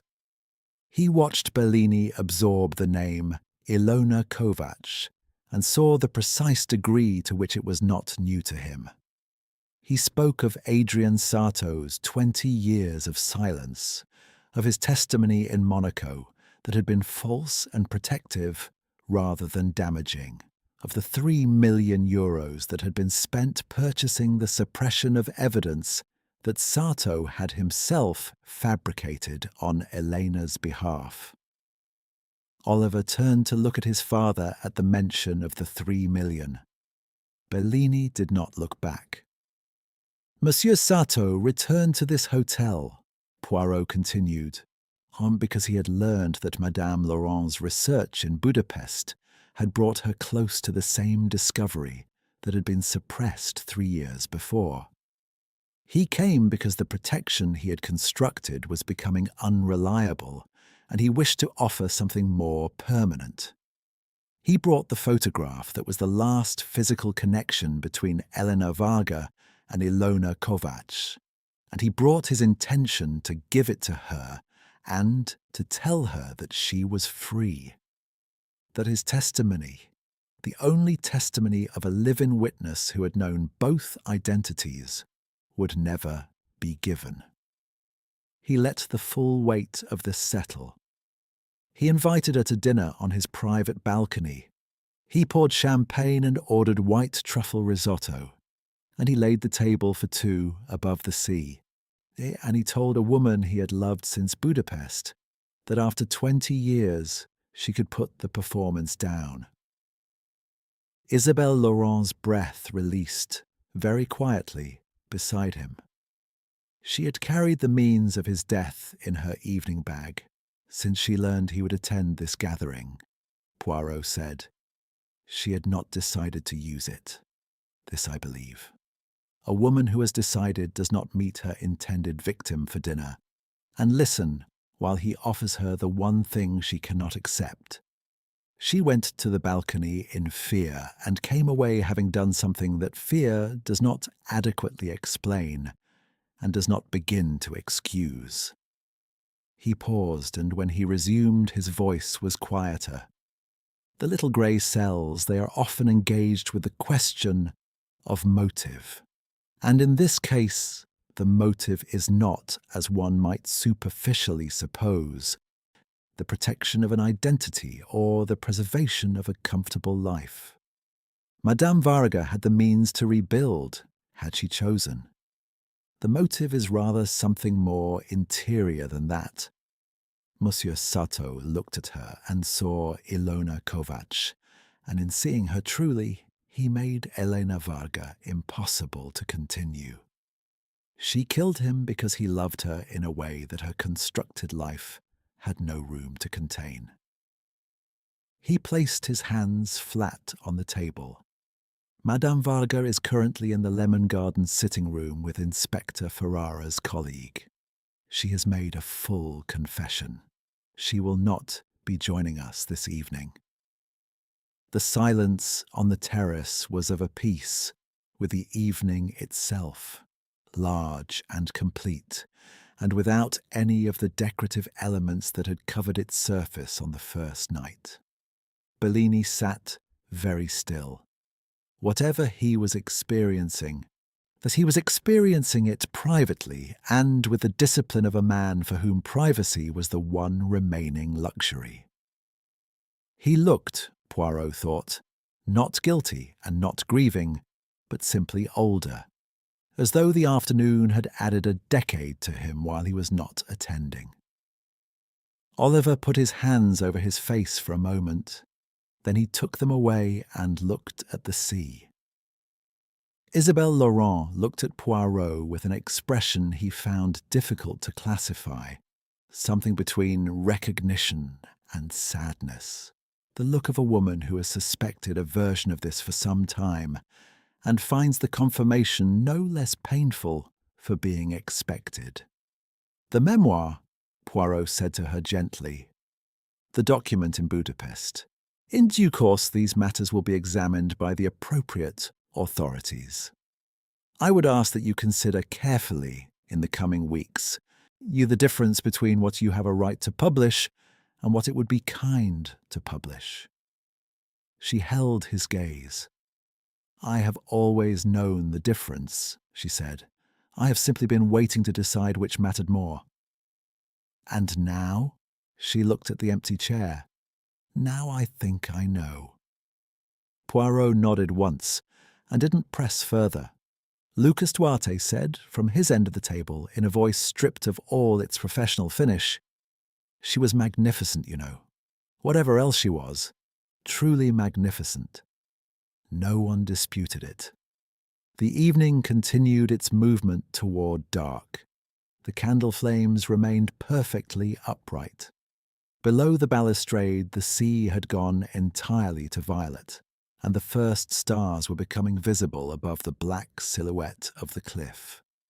Poirot remained at the head of the table and allowed the gathering, such as it still was, to find its own conclusion, because there were things that could not be improved upon by further words. And this, he had come to understand in a long life, was one of them. He looked at the empty chair where Eleanor Varga had sat on the first evening, and he thought about a woman laughing on steps in Budapest in October 1998. Before everything. He thought that everything was an awfully large price to pay. Presently he excused himself and went inside. Chapter 10. After the gold rush. She was taken away at sunrise. Poirot did not watch from the terrace.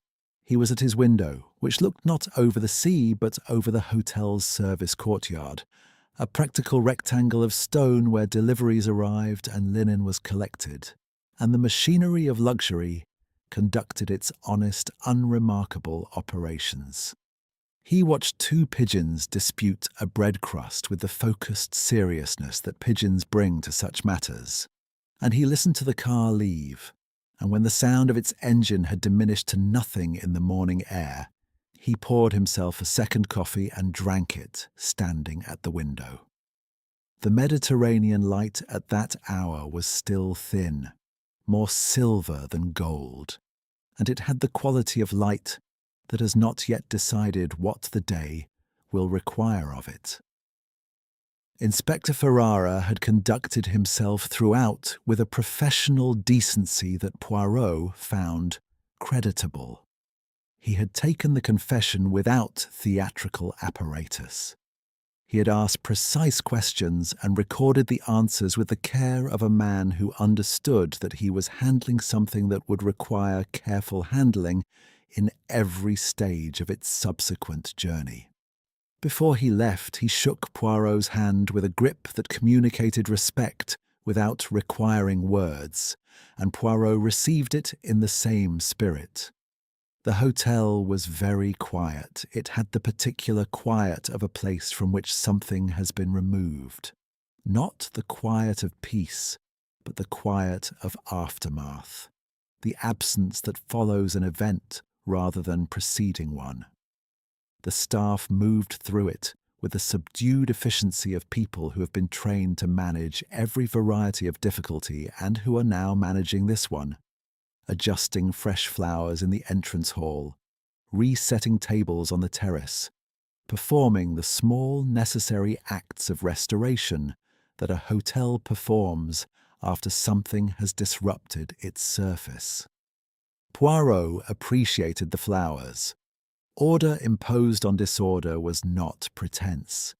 It was, he believed, a form of respect. But he finished his coffee, set the cup at its precise angle on its saucer, and went downstairs. Alessandro Bellini was in the dining room, sitting alone at a small table near the window with an untouched breakfast before him, looking out at the sea. He had aged, Poirot thought again, though by the morning light it was a different quality of aging from the previous evenings.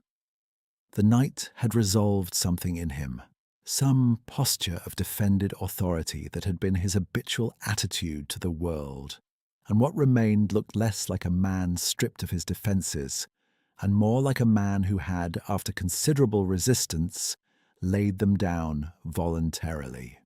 Poirot sat across from him without being invited, as had become his practice in this hotel. Bellini looked at him without surprise. "I paid 3 million euros, he said without preface, or to contain something that had already been contained for 15 years. by a man who asked nothing. He turned his coffee cup in his hands. I have been sitting here considering what that says about me. And what conclusions have you reached? Poirot asked. That I am a man who understands transactions and very little else. He said it without self-pity, which gave it a weight that self-pity would have dissolved. Adrian Sato protected her from loyalty. I protected her from self-interest. I did not want a scandal. I did not want my name adjacent to a fraud of that nature. I told myself I was protecting her. He paused. I was protecting the investment. Poirot regarded him. And Oliver. Something shifted in Bellini's face. Oliver, he said, and the word carried a freight that the man had evidently not anticipated when he spoke it. He will make the documentary, Poirot said. I think you know this. Yes. Bellini looked at the sea again. I have been thinking about that also. A pause of some length. Adrian told him the truth was the most valuable thing he could offer anyone. Oliver told me this last night. At some length. The ghost of an expression moved across his face that might, in a different man, have been called rueful. He is 24 years old, and he is already more honest than I have been in 30 years of business. He had an honest friend, Poirot said simply. Bellini nodded once, the nod of a man accepting a verdict.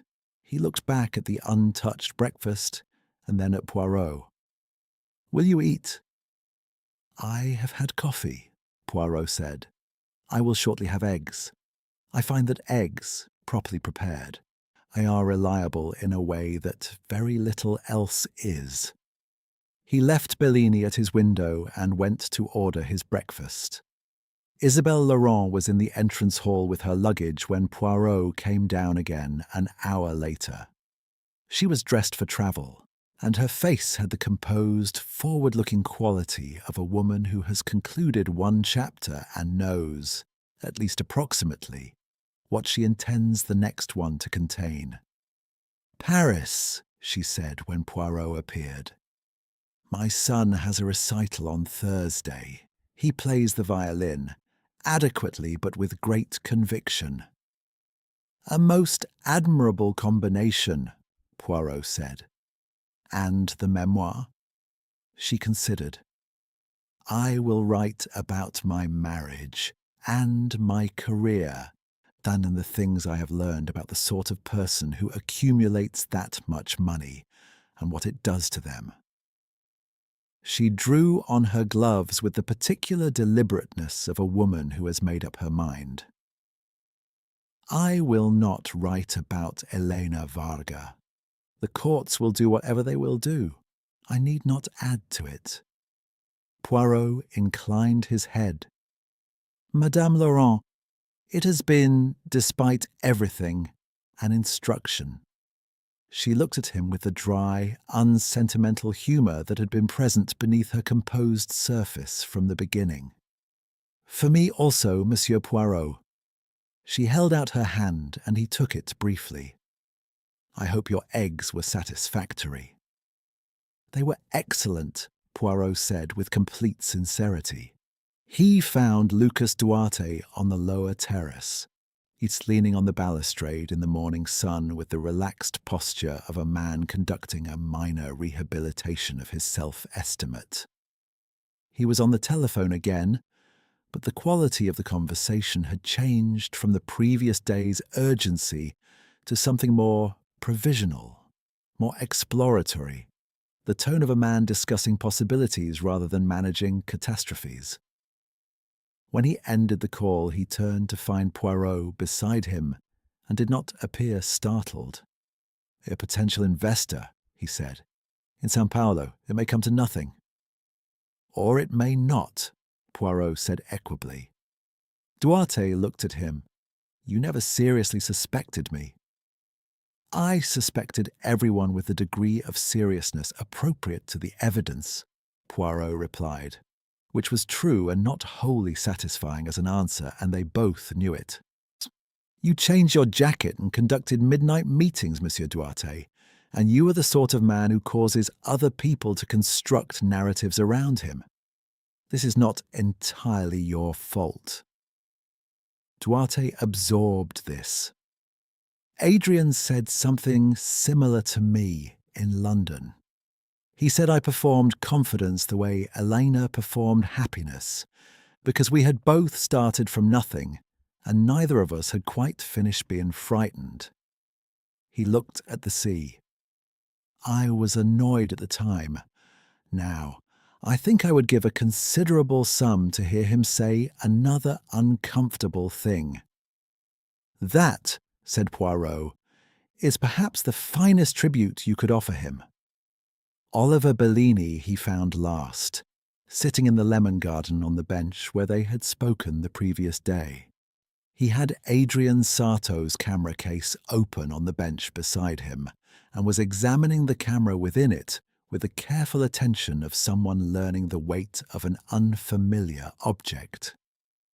He looked up when Poirot sat beside him, and his face had about it the specific seriousness of young people who have passed through something that has rearranged their interior furniture. Dad said I could use the Miraggio for location filming, he said, if I wanted. Poirot raised his eyebrows very slightly. And do you want? I don't know yet. I think I want to start somewhere smaller. He turned the camera in his hands with growing steadiness. Adrian always said the most interesting stories are the ones people are most afraid to tell about themselves. That was going to be the documentary. He paused. I think it still should be. I think so too, said Poirot. He sat with the young man for a few minutes in the lemon-scented quiet, which required no further conversation and received none, and then he rose and went upstairs to pack.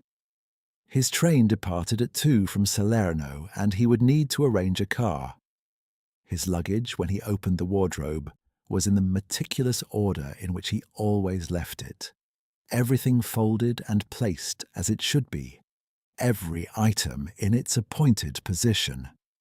He packed with the same deliberateness with which he unpacked, giving each thing its proper consideration, and when the cases were closed and latched, he straightened and looked once around the room to confirm that nothing had been left behind.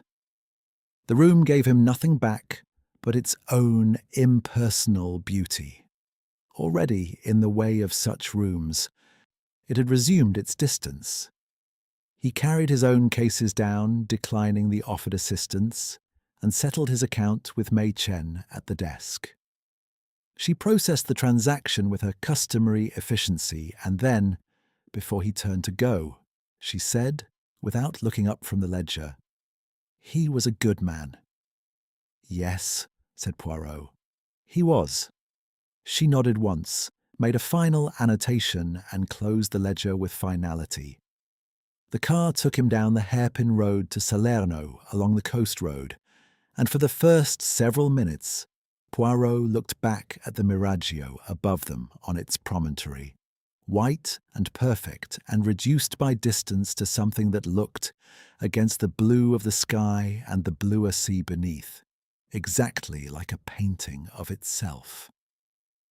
Then the road curved and it was gone. He faced forward, adjusted his hat, and considered the journey. At Salerno station he found a corner seat in the first-class carriage, and a copy of a newspaper, and the prospect of a luncheon trolley in approximately 2 hours. The train filled gradually around him with the ordinary population of the ordinary world, families and businessmen and students, and an elderly priest who fell asleep before the train had left the platform, with the practised ease of a man on excellent terms with his own conscience. Poirot opened his newspaper, closed it again, and folded his hands on his knee. He thought about a cheap leather notebook and an old photograph, and a table set for 2 above the sea. He thought about the many forms that love takes when it has been kept in a closed space for a very long time. How some of them are generous and sustaining, and some of them are, in the end, incompatible with the continuation of another person's life. He thought about a young woman in Budapest deciding to become someone else, and about the price of that decision paid across 20 years in the currency of performance. And he thought that the saddest part was not the crime, which was terrible, but the moment on the balcony before it, when a man had told a woman she was free, and she had been unable to believe him. The train moved out of Salerno into the bright southern afternoon. Poirot looked out the window at the passing landscape, the white buildings and the terracotta roofs and the dark cypress trees standing in the heat like exclamation points. And he thought about eggs, which were on the luncheon menu and which he intended to order and which were, he had always maintained, and one of the more reliable pleasures available to a man of order and method moving through an uncertain world. The world passed the window in its large, indifferent beauty. Hercule Poirot settled more precisely into his seat and waited, with tranquil patience, for the luncheon trolley.